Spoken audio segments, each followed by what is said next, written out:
BJP के राष्ट्रीय अध्यक्ष जेपी नड्डा 2 दिवसीय प्रवास पर देवघर है और सुबह उन्होंने बाबा बैद्यनाथ मंदिर में जाकर विधिवत पूजा अर्चना की। पूजा के बाद जेपी नड्डा ने कहा कि बाबा की नगरी में दर्शन करके अपार ऊर्जा मिली है, जिसे वो देश की तरक्की और प्रगति में लगाएंगे। देवघर सर्किट हाउस में बीजेपी कोर कमेटी की बैठक हुई और जिसमें प्रदेश पदाधिकारियों को आम जनता की समस्याओं को लेकर संघर्ष करने, गांव में प्रवास बढ़ाने और दूसरे दलों के प्रतिभाशाली कार्यकर्ताओं को पार्टी में शामिल कराने का निर्देश दिया है। जेपी नड्डा ने देवघर में टड़ाली दुलमपुर स्थित 5 मंजिला नवनिर्मित जिला भाजपा कार्यालय का भी उद्घाटन किया। उन्होंने फीता काटकर नारियल फोड़कर भवन को कार्यकर्ताओं को समर्पित किया। इसके बाद कार्यालय का निरीक्षण करते हुए संगठनात्मक गतिविधियों के बारे में जानकारी ली, अधिकारियों से फीडबैक लिया और इस मौके पर वो ऑनलाइन माध्यम से भी गुमला जिला बीजेपी कार्यालय का उद्घाटन किए।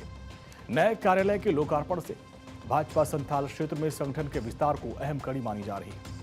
कार्यालय के उद्घाटन के बाद जेपी नड्डा सीधे सभास्थल पहुंचे और जहां उन्होंने 12 बूथों के कार्यकर्ताओं के साथ सम्मेलन आयोजित किया गया था। मंच पर पहुंचते उन्होंने भारत रत्न डॉक्टर भीमराव अंबेडकर की तस्वीर पर पुष्पांजलि अर्पित की, उनको नमन किया। इसके बाद राष्ट्रगान के साथ कार्यक्रम की शुरुआत की, जिसमें मौजूद कार्यकर्ताओं ने उत्साह के साथ हिस्सा लिया। उन्होंने मंच से बीजेपी के विस्तार को समझाया और कार्यकर्ताओं में उत्साह भरने की कोशिश की। भारतीय जनता पार्टी के राष्ट्रीय अध्यक्ष जेपी नड्डा ने कहा कि देश में सभी पार्टियां वंशवादी हो गई हैं, लेकिन बीजेपी इससे अछूती है। वंशवाद में भी परिवार में झगड़े हो रहे हैं। बीजेपी अकेले ऐसी पार्टी है जो विचारधारा से चलती है।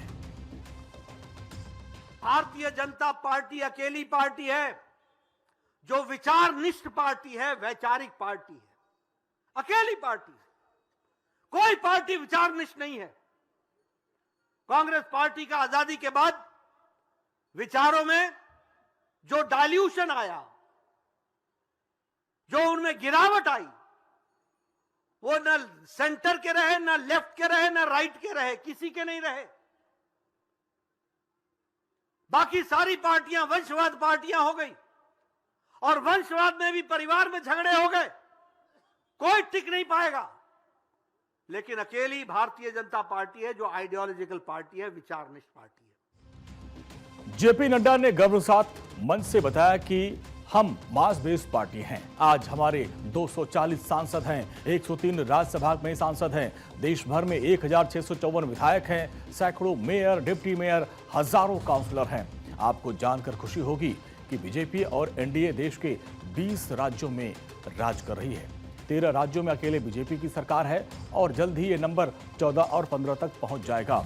तब झारखंड का नंबर आएगा और हमारे कार्यकर्ता यहां भी कमल खिलाएंगे। जेपी नड्डा ने कहा कि हम गुजरात में लगातार 6ठी बार सरकार में हैं, महाराष्ट्र में 5वीं बार सरकार में हैं, हरियाणा और गोवा में 3री बार सरकार बना ली। हमने बिहार, त्रिपुरा, उत्तराखंड, मणिपुर और यूपी जैसे राज्यों में रिपीट किया है। असम में दोबारा आए, 3री बार की तैयारी है। हमने 27 साल बाद दिल्ली में कमल खिलाया और 14 करोड़ की हमारी मेंबरशिप है। 10 लाख एक्टिव कार्यकर्ता हैं। हम दुनिया की सबसे बड़ी पार्टी हैं।